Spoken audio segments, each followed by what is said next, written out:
Hey everybody, hey, it's Edge of Eternity Bill Cameron here. Getting ready to do my first little mechanical project since I had surgery on my shoulder. And I'm sure this one will be simple. I'm just going to change the oil on my Ram. So I thought I'd bring you along for that. My Ram is a 2020 2500 HD. It has the 6.4 in it. And so it's been a great engine for me. I'm really happy with it.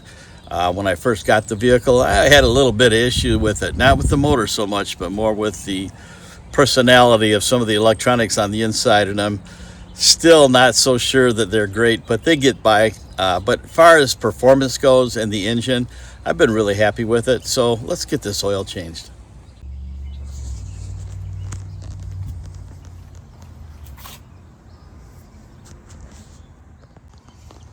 All right, here's the motor. It's got about 75,000 miles on it right now. And just clicked over, time to change the oil. Well, actually, it did that a couple weeks ago. So I don't want to misrepresent reality. I haven't been driving it too much. I've been letting my son use it for his work. So anyways, here's the motor. I did find out one thing when I opened the hood is my left arm was not ready to hit that release lever. I'll have to talk to my physical therapist about that in a couple of days. Got the tire checked up, you know, safety first, usually. Well, I guess one of the biggest troubles I have with this truck is it's really tall and I'm really short. I'm gonna go get myself an assistive device.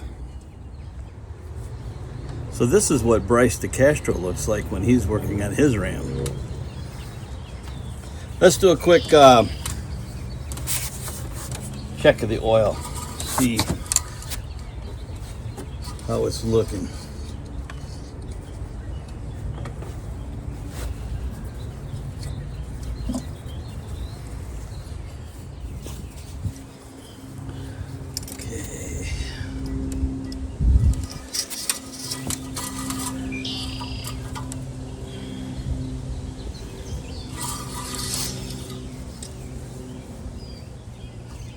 I don't know, but I think I'd say I'm a half a quart down.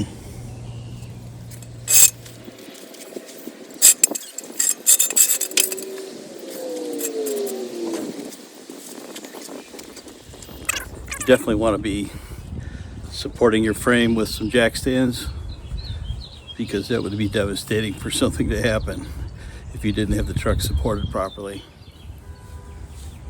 Okay, everybody, we're underneath the truck. Hope it's light enough to see under here. I didn't put any lights on here because it's actually about 7:30 Eastern time right now. So let's take this off and tell everybody to watch this video, because if you know the size, oh man, I think they put that on with an impact of this bolt, you can win $25 in a drawing. Oh!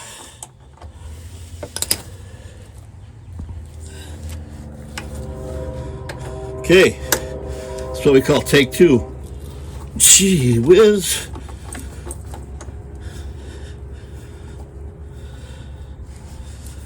Well, okay, this is what we call take three. Let's see if we can get this baby on there.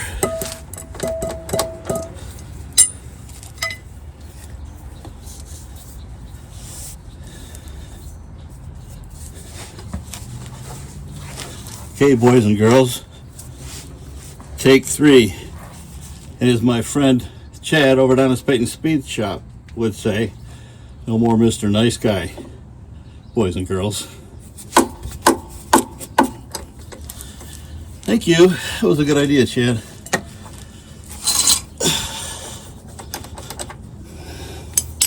Put this back underneath the pan.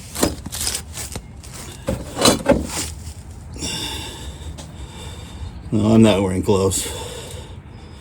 Didn't have gloves when I was a kid. Hey, no biggie. Okay. Let that drain. And Well, that's draining. I'm going to go get the filter wrench. Okay, so I want to show you something. The filter is right there coming off the front of the engine. And right down here, which is almost right underneath the filter, they have some, I'll call them like a guiding system to capture the oil and bring it down right here in front of the front suspension. So it really doesn't make very much of a mess at all when you pull that oil filter off. I think that was a good idea. Okay, let's pop the drain plug back in. Hopefully that's on the camera. I think it is.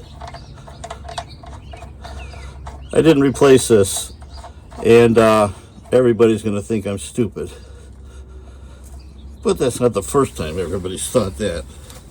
I don't change these plugs every time, or the washer, or steel, or anything, depending on your car, what you have. I really don't think it's necessary. I've never had a problem with leaking. And, hey, you know, some things are very necessary, like keeping your oil changed, keeping up to date on that stuff. Don't let it go a little over like I did this time, and you'll be fine. Let's just give that a bit of a torque, not the way it was on when we started this project.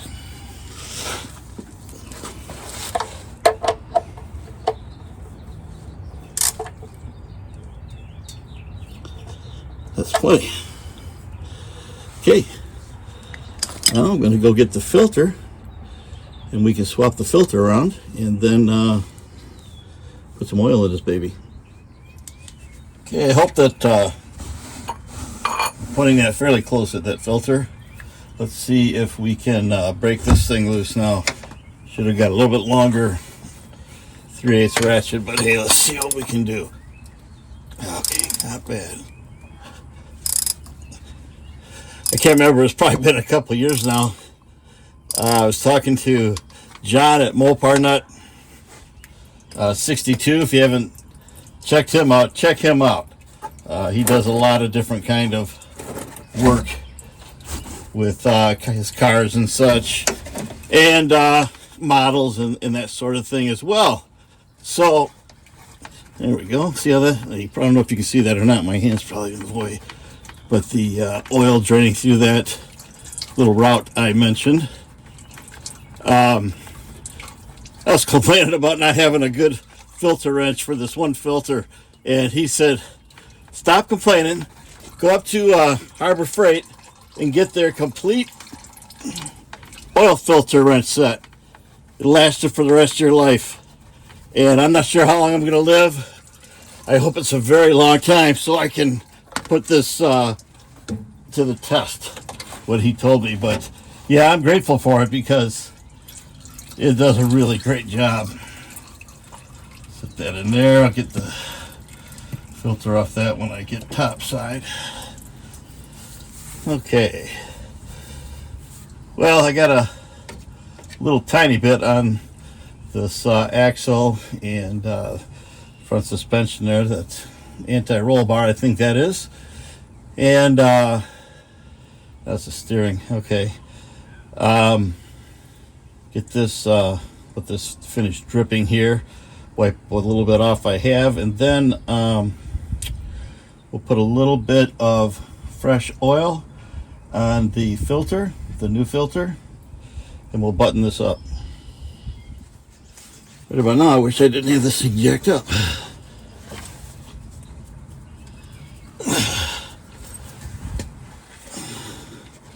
It's about as much as I can reach at the moment. Okay. We go get the filter. We'll put that on. Okay, I put, I don't know if you can even see it, it's so clear, a nice coating of oil on the gasket all the way around when I was topside. And now let's go ahead and put this on. Okay, gotta get a better angle. Can't twist the arm so much.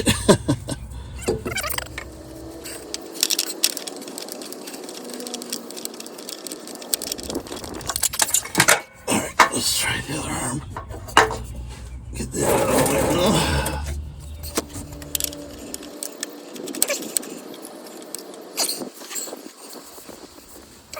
Clean off a little bit of this oil drippage, and I think we're about ready to fill her up.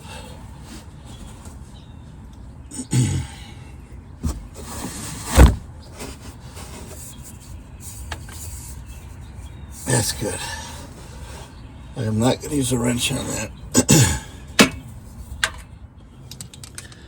Alrighty, well, hey, right when I was getting ready to fill the engine with my oil, I ran out of battery, so I ran in and charged that. Well, I did that, and I set the truck back down on the ground, and it's full now. I just wanted to do a quick oil check and make sure everything's good. I'm going to turn you around here for a second. Okay, the engine oil that this takes is full synthetic, and I use 0W40 just as it says here. So I take 7 quarts. I put about 6.5 in because I've noticed some of these oil changes, whether I change the oil filter or not, it seems to be a little bit overfilled with 7 quarts. So we'll check it and see how it looks. If it's a little low, I can always top it off. And if it's okay, it's okay. So let's check the oil real quick. I'm sure you've noticed many times, and I've showed this before, but you can kind of see the oil on there, but it's pretty shiny and hard to see. It's not too bad right now. I actually can see it, but there's sometimes when it's bright sunshine that it's really hard. I want to show you a little trick. Hope I can do this. I hope I can do this with one hand, but the full mark is right there. That's the bottom of the full zone, I'll call it. And then you've got about 1/2 to 5/8 of an inch of the crosshatch there that gives you the area that you want to be in. So I'm going to use a piece of sidewalk chalk. Any kind of chalk will do. And just rub it on here. Doing my best with one hand. All my respect to Joey. He does everything he does with one hand, and it's pretty impressive if you ask me. Okay, so anyways, I've got chalk on here. So what that just does is very simple. You go ahead, you insert your dipstick back into the motor, pull it out, and it just makes it easier to see. I'll show you in just a second. Okay, see how easy that is to read, that dipstick? And you can actually see that I misread it before. I'm right dead solid in the middle of the zone where you want to be as far as your fill goes. So pretty happy with that. I was hoping that that would be the case because, like I mentioned not too long ago, I said that it seems like 7 quarts always overfills it, so I went with 6.5, and I think we hit it right on the mark. Now, I do have to run it a little bit. I'm going to run it, warm it up, probably run up to AutoZone. I need to pick up something there real quick, and then we'll get back to this. But there's one more thing I wanted to mention. I'm going to turn you around again.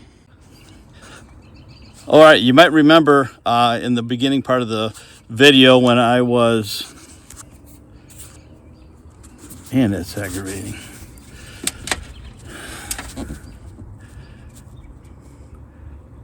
Okay, you might remember in the beginning part of the video, I was removing the oil plug, and I said, can you guess what size socket this takes? So I wanted to remind you about that. And I also want to ask you if you notice anything that's missing on my engine. If you can answer those 2 questions in the comments section, I'll put you in a drawing with the rest of the people who answer those 2 questions, and we'll have a $25 drawing. So somebody will win a $25 gift card, and I'll get that to you. So just a couple of little trivia questions based on the content in the video. So I appreciate everybody watching this tonight. It's not exciting to watch somebody change their oil, but I haven't been able to do a video like this in over 12 weeks. This felt good to be out here and talking cars again with you guys. So anyways, thank you again. Please subscribe if you haven't. Many people watch, but not that many have actually subscribed. I think that's a common thing across YouTube. I hear people talk about it a lot. So if you would be willing to subscribe, I'd also really appreciate that. Thanks again. Have a good evening.